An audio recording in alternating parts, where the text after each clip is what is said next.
नमस्कार दोस्तों। मैं आपका अपना दोस्त एडवोकेट हरकिशन सिंह बावा। और आज हम जो हमारी सीरीज चल रही है, अनुसूचित जाति और अनुसूचित जनजाति अत्याचार निवारण अधिनियम 1989। दोस्तों, उसी क्रम में आज जो आपको बताने वाले हैं इस अधिनियम के संबंध में,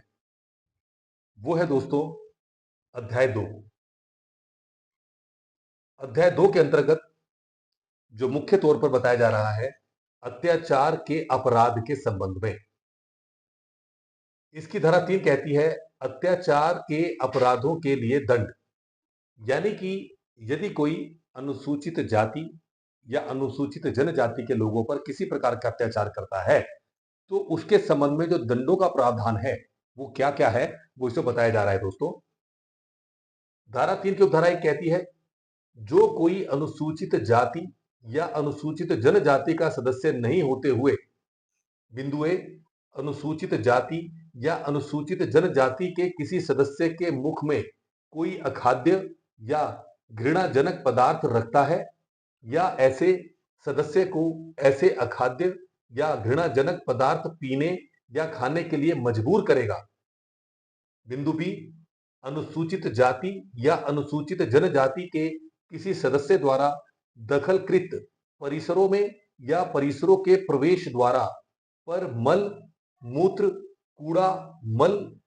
पशु शव या कोई अन्य घृणाजनक पदार्थ इकट्ठा करेगा। बिंदु सी, अनुसूचित जाति या अनुसूचित जनजाति के किसी सदस्य को क्षति करने, अपमानित करने या क्षुब्ध करने के आशय से उसके पड़ोस में मलमूत्र, कूड़ा, पशु शव या कोई अन्य घृणाजनक पदार्थ इकट्ठा करेगा। बिंदु डी, अनुसूचित जाति या अनुसूचित जनजाति के किसी सदस्य को जूतों की माला पहनाएगा या नग्न या अर्धनग्न घुमाएगा। बिंदु ई, अनुसूचित जाति या अनुसूचित जनजाति के सदस्य पर बलपूर्वक ऐसा कोई कार्य करेगा जैसे व्यक्ति के कपड़े उतारना, बलपूर्वक सिर का मुंडन करना, मूछें हटाना, चेहरे या शरीर को पोतना या ऐसा कोई अन्य कार्य करना जो मानव गरिमा के विरुद्ध है। बिंदु एफ कहता है दोस्तों, अनुसूचित जाति या अनुसूचित जनजाति के किसी सदस्य के स्वामित्वाधीन या उसके कब्जे में या उसको आवंटित या किसी सक्षम अधिकारी द्वारा उसको आवंटित किए जाने के लिए अधिसूचित किसी भूमि को सदोष अभियोग में लेगा या उस पर खेती करेगा या ऐसी भूमि को अंतरित करवाएगा। बिंदु जी कहता है दोस्तों, अनुसूचित जाति या अनुसूचित जनजाति के सदस्य को उसकी भूमि या परिसरों से सदोष बेकब्जा करेगा या किसी भूमि या परिसरों या जल या सिंचाई सुविधाओं पर वन अधिकारों सहित उसके अधिकारों के उपभोग में हस्तक्षेप करेगा या उसकी फसल को नष्ट करेगा या उसके उत्पाद को ले जाएगा। तो यानी कि दोस्तों देखिए, धारा 3 की उपधारा 1 के अंतर्गत जो बिंदु बताए जा रहे हैं उसमें मोटे मोटी तौर पर साफ साफ बता दिया गया है कि यदि कोई भी अनुसूचित जाति या अनुसूचित जनजाति के लोगों पर इस प्रकार के कार्य करेगा, उनको परेशान करता है, उनकी जो गरिमा है उसको धूमिल करता है, तो उस पर क्या क्या कार्रवाइयां की जाएंगी ये आपको अभी दोस्तों हम बता रहे हैं। दोस्तों,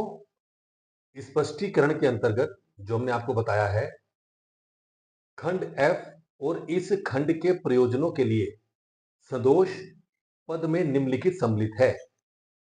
बिंदु 1, व्यक्ति की इच्छा के विरुद्ध। बिंदु 2, व्यक्ति की सहमति के बिना।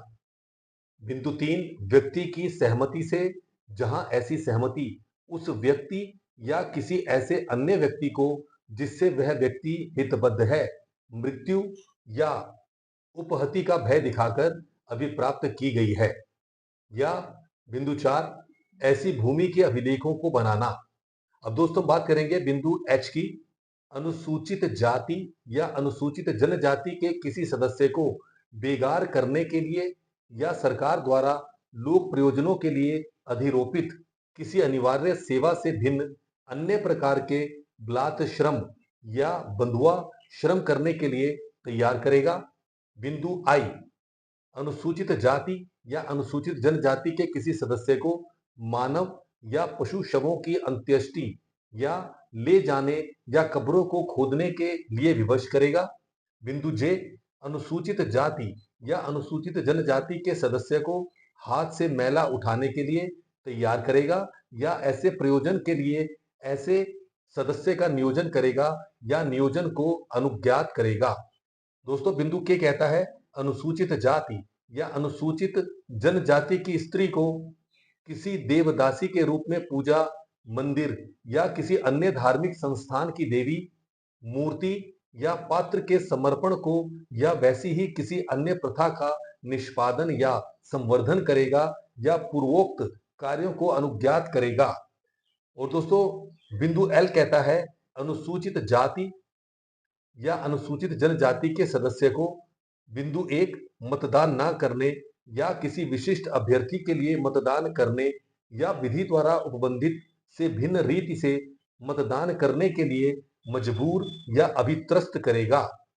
बिंदु दो कहता है दोस्तों, किसी अभ्यर्थी के रूप में नाम निर्देशन फाइल ना करने या ऐसे नाम निर्देशन को प्रत्याहृत करने या बिंदु तीन कहता है किसी निर्वाचन में अभ्यर्थी के रूप में अनुसूचित जाति या अनुसूचित जनजाति के सदस्य के नाम निर्देशन का प्रस्ताव या समर्थन नहीं करेंगे। और दोस्तों, बिंदु एम कहता है अनुसूचित जाति या अनुसूचित जनजाति के किसी ऐसे सदस्य को जो संविधान के भाग 9 के अधीन पंचायत या संविधान के भाग 9A के अधीन नगर पालिका का सदस्य या अध्यक्ष या किसी अन्य पद का धारक है, उसके सामान्य कर्तव्यों या कृत्यों के पालन में मजबूर या अभित्रस्त या बाधित करेगा। बिंदु एन कहता है मतदान के पश्चात अनुसूचित जाति या अनुसूचित जनजाति के किसी सदस्य को उपहति या घोर उपहति कारित करेगा या हमला करेगा या सामाजिक या आर्थिक बहिष्कार अधिरोपित करेगा या अधिरोपित करने की धमकी देगा या किसी ऐसी लोक सेवा के उपलब्ध फायदों में निवारित करेगा जो उसको प्राप्त है। दोस्तों, बिंदु ओ कहता है किसी विशिष्ट अभ्यर्थी के लिए मतदान करने या उसको मतदान नहीं करने या विधि द्वारा उपबंधित रीति से मतदान करने के लिए अनुसूचित जाति या अनुसूचित जनजाति के किसी सदस्य के विरुद्ध इस अधिनियम के अधीन कोई अपराध करेगा। बिंदु पी कहता है दोस्तों, अनुसूचित जाति या अनुसूचित जनजाति के किसी सदस्य के विरुद्ध मिथ्या, द्वेषपूर्ण या तंग करने वाला वाद या दांडिक या अन्य विधिक कार्रवाइयां संस्थित करेगा। बिंदु क्यू कहता है दोस्तों, किसी लोक सेवक को कोई मिथ्या या तुच्छ सूचना देगा जिससे ऐसा लोक सेवक अपनी विधिपूर्ण शक्ति का प्रयोग अनुसूचित जाति या अनुसूचित जनजाति के किसी सदस्य को क्षति करने या क्षुब्ध करने के लिए करे। दोस्तों, बिंदु आर कहता है अनुसूचित जाति या अनुसूचित जनजाति के किसी सदस्य को अपमानित करने के आशय से लोक दृष्टि में आने वाले किसी स्थान पर अपमानित या अभित्रस्त करेगा। बिंदु एस कहता है दोस्तों, लोक दृष्टि में आने वाले किसी स्थान पर जाति के नाम से अनुसूचित जाति या अनुसूचित जनजाति के किसी सदस्य को गाली गलौज करेगा। बिंदु टी कहता है दोस्तों, अनुसूचित जातियों या अनुसूचित जनजातियों के सदस्यों द्वारा सामान्यतया धार्मिक मानी जाने वाली या अति श्रद्धा से ज्ञात किसी वस्तु को नष्ट करेगा, हानि पहुंचाएगा या अपवित्र करेगा। दोस्तों, इसके अंतर्गत स्पष्टीकरण में इस खंड के प्रयोजनों के लिए वस्तु पद से अभिप्रेत है और इसके अंतर्गत मूर्ति, फोटो और रंग चित्र है। दोस्तों, अब दोस्तों हम बात करेंगे बिंदु यू की। अनुसूचित जातियों या अनुसूचित जनजातियों के सदस्यों के विरुद्ध शत्रुता, घृणा या वैमनस्य की भावनाओं की या तो लिखित या मौखिक शब्दों द्वारा या चिन्हों द्वारा या दृश्य रूपण द्वारा या अन्यथा अभिवृद्धि करेगा या अभिवृद्धि करने का प्रयत्न करेगा। बिंदु वी कहता है दोस्तों, अनुसूचित जातियों या अनुसूचित जनजातियों के सदस्यों द्वारा अति श्रद्धा से माने जाने वाले किसी दिवंगत व्यक्ति का या तो लिखित या मौखिक शब्दों द्वारा या किसी अन्य साधन से अनादर करना। अब दोस्तों बिंदु डब्ल्यू का एक बताता है अनुसूचित जाति या अनुसूचित जनजाति की किसी स्त्री को साशय यह जानते हुए स्पर्श करेगा कि वह अनुसूचित जाति या अनुसूचित जनजाति से संबंधित है, जबकि स्पर्श करने का ऐसा कार्य कामुक प्रकृति का है और प्राप्तिकर्ता की सहमति के बिना है। अब दोस्तों बिंदु डब्ल्यू का बिंदु 2 कहता है अनुसूचित जाति या अनुसूचित जनजाति की किसी स्त्री के बारे में यह जानते हुए कि वह अनुसूचित जाति या अनुसूचित जनजाति से संबंधित है, कामुक प्रकृति के शब्दों, कार्यों या अंग विक्षेपों का उपयोग करेगा। यानी कि दोस्तों इसका स्पष्टीकरण कहता है कि उपखंड 1 के प्रयोजनों के लिए सहमति पद में कोई सुस्पष्ट स्वैच्छिक करार अभिप्रेत है जब कोई व्यक्ति शब्दों, अंग विक्षेपों या अमौखिक संसूचना के किसी रूप में विनिर्दिष्ट कार्य में भागीदारी की रजामंदी को संसूचित करता है। परंतु अनुसूचित जाति या अनुसूचित जनजाति की कोई स्त्री जो कामुक प्रकृति के किसी कार्य में शारीरिक अवरोध नहीं करती है, केवल इस तथ्य के कारण लैंगिक क्रियाकलाप में सहमति के रूप में नहीं माना जाएगा। यानी दोस्तों देखिए इसे स्पष्टीकरण कर दिया गया है। परंतु यह और कि स्त्री का लैंगिक इतिहास अपराधी के साथ लैंगिक इतिहास सहित सहमति विवक्षित नहीं करता है या अपराध को कम नहीं करता है। और दोस्तों बिंदु X कहता है अनुसूचित जाति या अनुसूचित जनजाति के सदस्य द्वारा सामान्यतः उपयोग किए जाने वाले किसी स्रोत, जलाशय या किसी अन्य स्रोत के जल को दूषित या गंदा करेगा, जिससे वह ऐसे प्रयोजन के लिए कम उपयुक्त हो जाए जिसके लिए वह साधारणतया उपयोग किया जाता है। तो दोस्तों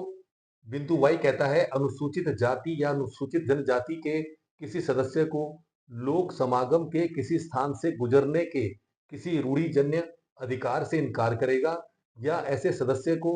लोक समागम के ऐसे स्थान का उपयोग करने या उस पर पहुंच रखने से निवारित करने के लिए बाधा पहुंचाएगा जिसमें जनता या उसके किसी अन्य वर्ग के सदस्यों को उपयोग करने और पहुंच रखने का अधिकार है।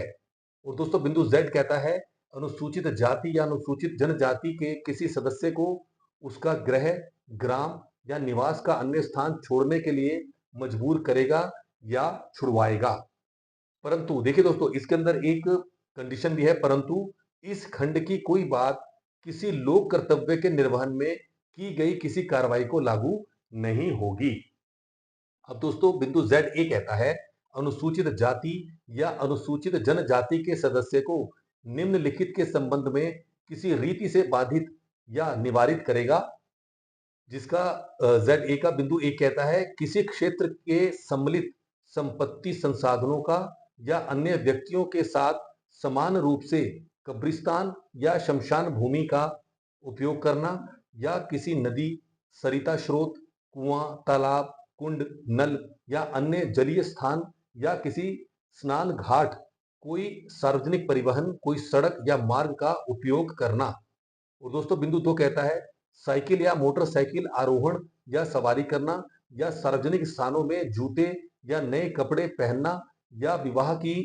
शोभा यात्रा निकालना या विवाह की शोभा यात्रा के दौरान घोड़े या किसी अन्य यान पर आरोहण करना। और दोस्तों बिंदु 3 कहता है जनता या समान धर्म के अन्य व्यक्तियों के लिए खुले किसी पूजा स्थल में प्रविष्ट करना या जातरस सहित किसी धार्मिक, सामाजिक या सांस्कृतिक शोभा यात्रा में भाग लेना या उसको निकालना। और दोस्तों बिंदु 4 कहता है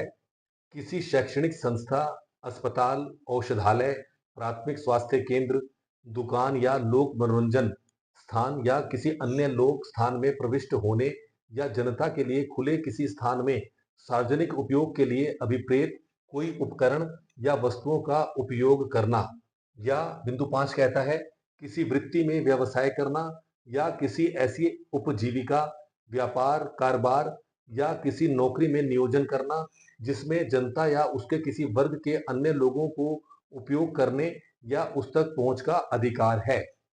और दोस्तों बिंदु Z भी कहता है जादू टोना करने या डायन होने के अभिकथन पर अनुसूचित जाति या अनुसूचित जनजाति के सदस्य को शारीरिक हानि पहुंचाएगा या मानसिक यंत्रणा देगा। या ZC कहता है दोस्तों, अनुसूचित जाति या अनुसूचित जनजाति के किसी सदस्य या कुटुंब या उसके किसी समूह का सामाजिक या आर्थिक बहिष्कार करेगा या उसको धमकी देगा। अब देखिए दोस्तों, ये जो सारी बिंदुओं के बारे में आपको बताया गया है, जो उपधारा 1 के अंतर्गत है दोस्तों, तो उसमें आप ये समझ लीजिए दोस्तों कि यदि ये सब कार्य किसी के द्वारा किए जाते हैं तो वह कारावास से, जिसकी अवधि 6 मास से कम की नहीं होगी, किंतु जो 5 वर्ष तक की हो सकेगी और जुर्माने से दंडनीय होगा। अब देखिए दोस्तों, ये बहुत ही महत्वपूर्ण बात है कि जो बिंदु हमने आपसे अभी चर्चा की है, उन बिंदुओं में यदि कोई व्यक्ति उस कार्य को करने में पाया जाता है और उसके सबूत मिल जाते हैं, तो उसको क्या होगा दोस्तों, 6 मास से कम की सजा नहीं होगी और जो 5 वर्ष तक हो सकती है, उसके साथ साथ जुर्माना भी उस व्यक्ति पर लगाया जाएगा जो अनुसूचित जाति या अनुसूचित जनजाति के व्यक्ति के साथ ये सब बिंदुओं में से कोई भी कार्य करता है। अब दोस्तों, मैं आपको बताना चाहूंगा उपधारा 2 के बारे में। कोई भी व्यक्ति जो अनुसूचित जाति या अनुसूचित जनजाति का सदस्य नहीं है, इसका बिंदु 1 कहता है, मिथ्या साक्ष्य देगा या गढ़ेगा जिससे उसका आशय अनुसूचित जाति या अनुसूचित जनजाति के किसी सदस्य को किसी ऐसे अपराध के लिए जो तत्समय प्रवृत्त विधि द्वारा मृत्यु दंड से दंडनीय है, दोष सिद्ध कराना है, या वह यह जानता है कि इससे उसका दोष सिद्ध होना संभाव्य है, वह आजीवन कारावास से और जुर्माने से दंडनीय होगा। तो दोस्तों, से आप बड़े ध्यान से देखिएगा। और यदि अनुसूचित जाति या अनुसूचित जनजाति के किसी निर्दोष सदस्य को ऐसे मिथ्या या गढ़े हुए साक्ष्य के फलस्वरूप दोष सिद्ध किया जाता है और फांसी की सजा दी जाती है, तो वह व्यक्ति जो ऐसा मिथ्या साक्ष्य देता है या गढ़ता है, मृत्यु दंड से दंडनीय होगा।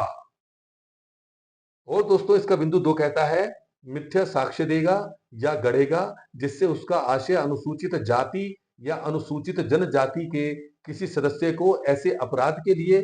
जो मृत्यु दंड से दंडनीय नहीं है, किंतु 7 वर्ष या उससे अधिक की अवधि के कारावास से दंडनीय है, दोष सिद्ध कराना है, या वह यह जानता है कि उससे उसका दोष सिद्ध होना संभाव्य है, वह कारावास से, जिसकी अवधि 6 मास से कम की नहीं होगी, किंतु जो 7 वर्ष या उससे अधिक की हो सकेगी और जुर्माने से दंडनीय होगा। और दोस्तों, बिंदु 3 बताता है, अग्नि या किसी विस्फोटक पदार्थ द्वारा रिष्टि करेगा जिससे उसका आशय अनुसूचित जाति या अनुसूचित जनजाति के किसी सदस्य की किसी संपत्ति को नुकसान पहुंचाना है, या वह यह जानता है कि उससे ऐसा होना संभाव्य है, वह कारावास से, जिसकी अवधि 6 मास से कम की नहीं होगी, किंतु जो 7 वर्ष तक की हो सकेगी और जुर्माने से दंडनीय होगा। और दोस्तों, बिंदु 4 कहता है, अग्नि या किसी विस्फोटक पदार्थ द्वारा रिष्टि करेगा जिससे उसका आशय किसी ऐसे भवन को जो अनुसूचित जाति या अनुसूचित जनजाति के किसी सदस्य द्वारा साधारणतः पूजा के स्थान के रूप में या मानव आवास के स्थान के रूप में या संपत्ति की अभिरक्षा के लिए किसी स्थान के रूप में उपयोग किया जाता है, नष्ट करता है, या वह यह जानता है कि उससे ऐसा होना संभाव्य है, वह आजीवन कारावास से और जुर्माने से दंडनीय होगा। देखिए दोस्तों, इसके अंदर प्रावधान कितने सख्त भी हैं कि यदि अग्नि से संबंधित या विस्फोटक से संबंधित कोई मामला आता है, तो जो व्यक्ति इसके अंदर लिप्त पाया जाता है, वह आजीवन कारावास से और जुर्माने से दंडनीय होगा। दोस्तों, इसका दोस्तों बात करेंगे बिंदु 5 की। भारतीय दंड संहिता यानी 1860 का 45 के अधीन 10 वर्ष या उससे अधिक की अवधि के कारावास से दंडनीय कोई अपराध किसी व्यक्ति या संपत्ति के विरुद्ध यह जानते हुए करेगा कि ऐसा व्यक्ति अनुसूचित जाति या अनुसूचित जनजाति का सदस्य है, या ऐसी संपत्ति ऐसे सदस्य की है, वह आजीवन कारावास से और जुर्माने से दंडनीय होगा। और दोस्तों 5A, दोस्तों देखो, 5A कहता है अनुसूची में विनिर्दिष्ट कोई अपराध किसी व्यक्ति या संपत्ति के विरुद्ध यह जानते हुए करेगा कि ऐसा व्यक्ति अनुसूचित जाति या अनुसूचित जनजाति का सदस्य है या वह संपत्ति ऐसे सदस्य की है, वह ऐसे अपराधों के लिए भारतीय दंड संहिता यानी 1860 का 45 के अधीन तथा विनिर्दिष्ट दंड से दंडनीय होगा और जुर्माने का भी दायी होगा। और दोस्तों बिंदु 6 कहता है यह जानते हुए या यह विश्वास करने का कारण रखते हुए कि इस अध्याय के अधीन कोई अपराध किया गया है, वह अपराध किए जाने के किसी साक्ष्य को अपराधी को विधिक दंड से बचाने के आशय से गायब करेगा या उस आशय से के बारे में कोई ऐसी जानकारी देगा जो वह जानता है या विश्वास करता है कि वह मिथ्या है, वह उस अपराध के लिए उपबंधित दंड से दंडनीय होगा। या बिंदु 7 कहता है लोक सेवक होते हुए इस धारा के अधीन कोई अपराध करेगा, वह कारावास से जिसकी अवधि 1 वर्ष से कम की नहीं होगी, किंतु जो उस अपराध के लिए उपबंधित दंड तक हो सकेगी, दंडनीय होगा। अब दोस्तों हम आपको बताएंगे धारा 4 के बारे में, जो बताती है कर्तव्य उपेक्षा के लिए दंड। यानी कि दोस्तों यदि कोई लोक सेवक है और वो अनुसूचित जाति या अनुसूचित जनजाति से संबंधित मामलों की उपेक्षा करता है, तो उसके लिए इस अधिनियम में क्या प्रावधान बनाए गए हैं उसके बारे में बताती है धारा 4। इसकी दोस्तों उपधारा एक कहती है कोई भी लोक सेवक जो अनुसूचित जाति या अनुसूचित जनजाति का सदस्य नहीं है, इस अधिनियम और उसके अधीन बनाए गए नियमों के अधीन उसके द्वारा पालन किए जाने के लिए अपेक्षित अपने कर्तव्यों को जानबूझकर उपेक्षा करेगा, वह कारावास से जिसकी अवधि 6 मास से कम की नहीं होगी, किंतु जो 1 वर्ष तक की हो सकेगी, दंडनीय होगा। आप समझ पा रहे हैं ना दोस्तों कि यदि कोई भी लोक सेवक अपने कर्तव्यों का पालन पूर्णतया नहीं करता है, तो उसके लिए 1 वर्ष तक की सजा भी हो सकती है। ये साफ-साफ दोस्तों बताया गया है कि 6 मास से कम की नहीं होगी, किंतु जो 1 वर्ष तक की हो सकेगी, दंडनीय होगा। और दोस्तों उपधारा 2 कहती है उपधारा 1 में निर्दिष्ट लोक सेवक के कर्तव्यों में निम्नलिखित सम्मिलित होगा। बिंदु 1 कहता है पुलिस थाने के प्रभारी अधिकारी द्वारा सूचनाकर्ता के हस्ताक्षर लेने से पहले मौखिक रूप से दी गई सूचना को सूचनाकर्ता को पढ़कर सुनाना और उसको लेखबद्ध करना। बिंदु बी कहता है इस अधिनियम और अन्य सुसंगत उपबंधों के अधीन शिकायत या प्रथम इत्तला रिपोर्ट को रजिस्टर करना और अधिनियम की उपयुक्त धाराओं के अधीन उसको रजिस्टर करना। बिंदु सी कहता है इस प्रकार अभिलिखित की गई सूचना की एक प्रति सूचनाकर्ता को तुरंत देना। समझ रहे हैं दोस्तों आप कि यदि जो शिकायत लिखी जाएगी उसकी एक प्रति तुरंत सूचनाकर्ता को दी जाएगी। बिंदु डी कहता है पीड़ितों या साक्ष्यों के कथन को अभिलिखित करना। बिंदु ई अन्वेषण करना और विशेष न्यायालय या अन्य विशेष न्यायालय में 60 दिन की अवधि के भीतर आरोप पत्र फाइल करना तथा विलंब यदि कोई हो लिखित में स्पष्ट करना। समझ रहे हैं दोस्तों यदि किसी वजह से विलंब भी होता है आरोप पत्र दायर करने में, वैसे तो 60 दिन का समय दिया गया है, यदि विलंब भी होता है तो उसका भी रीजन बताना पड़ेगा, लिखित में स्पष्ट करना पड़ेगा दोस्तों। अब दोस्तों बिंदु एफ कहता है किसी दस्तावेज या इलेक्ट्रॉनिक अभिलेख को सही रूप में तैयार विरचित करना तथा उसका अनुवाद करना। बिंदु जी कहता है इस अधिनियम या उसके अधीन बनाए गए नियमों में विनिर्दिष्ट किसी अन्य कर्तव्य का पालन करना। अब देखिए दोस्तों ये जो बिंदु हैं उपधारा 2 के, इसमें मुख्य तौर पर काफी अच्छी बातें ये बताई गई हैं कि उनको त्वरित न्याय मिल सके। किनको? अनुसूचित जाति और अनुसूचित जनजाति के लोगों को उसके लिए प्रावधान बनाए गए हैं। परंतु लोक सेवक के विरुद्ध इस संबंध में आरोप प्रशासनिक जांच की सिफारिश पर दर्ज किए जाएंगे। यानी कि दोस्तों अगर लोक सेवक अपने कर्तव्यों का पालन नहीं कर रहा तो उस पर जो आरोप लगाए गए हैं वो प्रशासनिक जांच की सिफारिश के आधार पर ही दर्ज किए जाएंगे। ये कंडीशन इसमें लगाई गई है दोस्तों। अब दोस्तों बात करेंगे उपधारा 3 की। लोक सेवक द्वारा उपधारा 2 में निर्दिष्ट कर्तव्य की अवहेलना के संबंध में संज्ञान विशेष न्यायालय या अनन्य विशेष न्यायालय द्वारा लिया जाएगा और ऐसे लोक सेवक के विरुद्ध दंडिक कार्रवाइयों के लिए निर्देश दिया जाएगा। अब दोस्तों हम बताएंगे आपको धारा 5 के बारे में। पश्चातवर्ती दोष सिद्धि के लिए वर्धित दंड। कोई व्यक्ति जो इस अध्याय के अधीन किसी अपराध के लिए पहले ही दोष सिद्ध हो चुका है, दूसरे अपराध या उसके पश्चातवर्ती किसी अपराध के लिए दोष सिद्ध किया जाता है, वह कारावास से, जिसकी अवधि 1 वर्ष से कम की नहीं होगी, किंतु जो उस अपराध के लिए उपबंधित दंड तक हो सकेगी, दंडनीय होगा। यानी कि दोस्तों देखिए, इसके अंदर साफ तौर पर बता दिया गया है धारा 5 में कि यदि कोई व्यक्ति जिसने कोई अपराध किया, किससे संबंधित, अनुसूचित जाति या अनुसूचित जनजाति व्यक्ति से संबंधित यदि कोई अपराध किया है और वो उसकी पुनः पुनरावृत्ति करता है, तो दोस्तों उसके लिए 1 वर्ष की कम से कम की अवधि की दंड का प्रावधान किया गया है और ये दंड बढ़ाया भी जा सकता है दोस्तों। अब दोस्तों बात करेंगे धारा 6 की,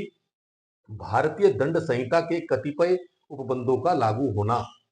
इस अधिनियम के अन्य उपबंधों के अधीन रहते हुए भारतीय दंड संहिता यानी 1860 का 45 की धारा 34, अध्याय 3, अध्याय 4, अध्याय 5, अध्याय 5A, धारा 149 और अध्याय 23 के उपबंध जहां तक हो सके इस अधिनियम के प्रयोजनों के लिए उसी प्रकार लागू होंगे जिस प्रकार वे भारतीय दंड संहिता के प्रयोजनों के लिए लागू होते हैं।